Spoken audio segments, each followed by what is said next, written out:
English short stories, The Thaw of Frustration.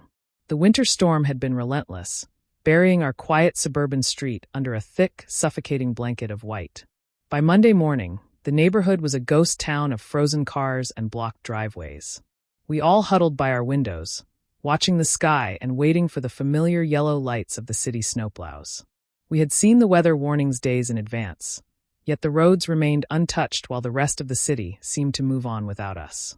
As Tuesday arrived, the temperature took an unexpected and dramatic turn. A warm southern breeze swept through the valley, and the biting cold vanished almost instantly.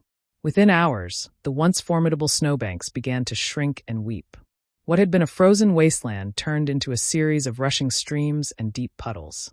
We no longer needed heavy machinery. We just needed a pair of good rain boots to navigate the slushy mess. Then the sound finally echoed through the air, the heavy rumble of engines and the scraping of metal against asphalt.